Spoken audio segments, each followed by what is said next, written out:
Saya minta acara ini diselenggarakan karena saya merasa setelah kita masuki 6 bulan masa bekerjanya pemerintah yang saya pimpin sebagai pemegang mandat dari bangsa, dari rakyat sejak tanggal 20 Oktober 2024, sudah saatnya kita lebih komunikatif, lebih proaktif dalam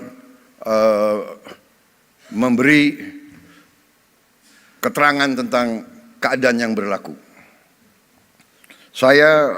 Kemarin saya sadar beberapa minggu lalu sudah mulai sadar bahwa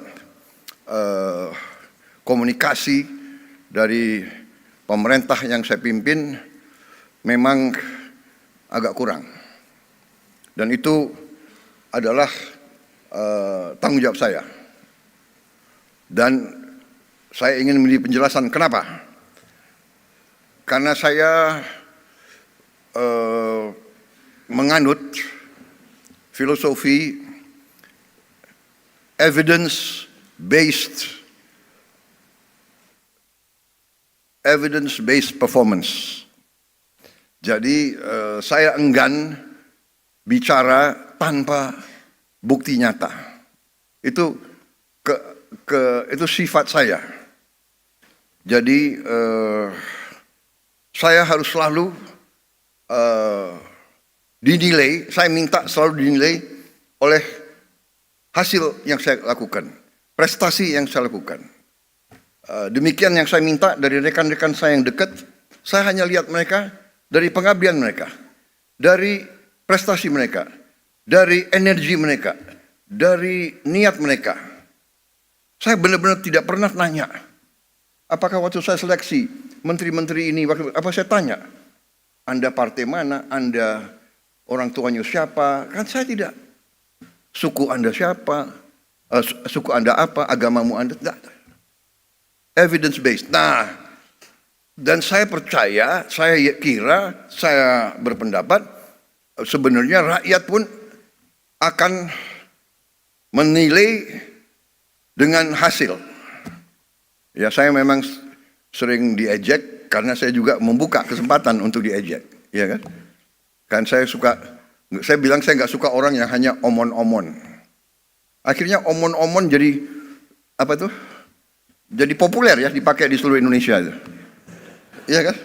Dan saya nggak suka hanya omon-omon. Terus terang aja. Jadi saya pikir oke, begitu saya ditetapkan sebagai pemenang oleh KPU, saya kumpulkan tim kecil dan kita mulai bekerja. 5 bulan kita kerja terus tanpa diliput media. Kadang-kadang diliput media malah kerjanya sulit, ya. Karena media ingin bukti seketika. Padahal tidak ada dalam manajemen suatu usaha, dalam manajemen suatu organisasi, dalam menjalankan suatu proyek, tidak bisa seketika. Yang bisa seketika itu hanya Nabi Musa yang punya tongkat. Kita manusia tidak bisa seketika. Semua itu adalah perencanaan. Perencanaan yang matang. Perencanaan dasarnya adalah pengumpulan data yang benar. Sesudah perencanaan mencari awak, mencari orang untuk melaksanakan rencana itu. Rencana terbaik, gagasan terbaik, tanpa awak yang bisa melaksanakan, tidak akan berhasil.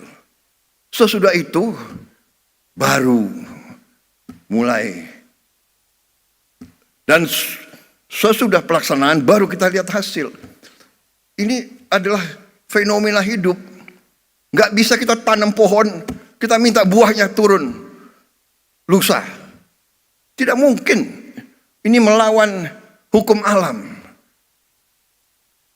Kita cari benih yang bagus, kita cari tanah yang cocok, kita harus ada sumber air, kita harus ada cuaca yang baik, kita tanam, kita rawat, baru hasilnya mungkin 5 tahun, 6 tahun.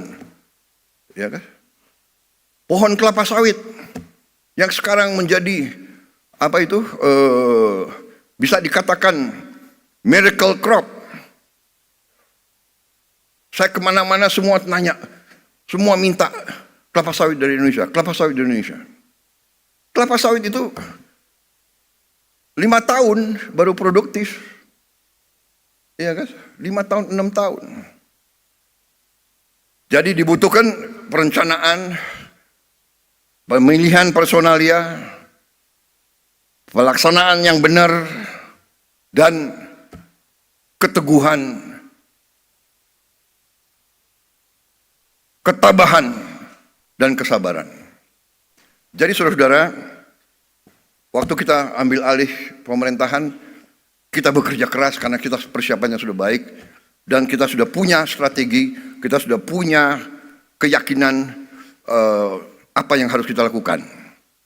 Dan bagi kami sangat terbuka, kami sangat transparan, kami buat buku strategi transformasi bangsa. Dan kita sebarkan, saudara bisa buka di situ. Di situ jelas dan gamblang dasar-dasar pemerintah yang saya pimpin. Dasarnya adalah Pancasila dan Undang-Undang Dasar 45. Bukan sebagai mantra, bukan sebagai slogan, bukan sebagai moto, sebagai dasar pemikiran. Ekonomi kita apa? Ekonomi kita adalah berdasarkan Pancasila dan Undang-Undang Dasar 45. Berarti ekonomi kita harus berdasarkan sila-sila itu. Berketahanan harus mengandung persatuan Indonesia. Kita tidak mau pertumbuhan Indonesia bubar, tidak mau. Kita tidak mau menjual kekayaan kita dengan murah. Kita tidak mau menjual tanah kita kepada bangsa asing dengan murah. Semua tujuannya persatuan Indonesia, kemanusiaan. Kita tidak mau yang lemah ditinggal. Kita tidak mau yang miskin disuruh bersaing dengan yang kuat. Saudara-saudara, ini dasar kerakyatan dan terakhirnya tujuan kita keadilan sosial. Ini yang mendasari pemerintah kita. Dan pelaksanaannya pasal-pasal ekonomi yang ada di Undang-Undang Dasar 45, pasal 33. Bahwa ekonomi kita ya azasnya adalah kekeluargaan. Saya ulangi, perekonomian kita azasnya adalah kekeluargaan.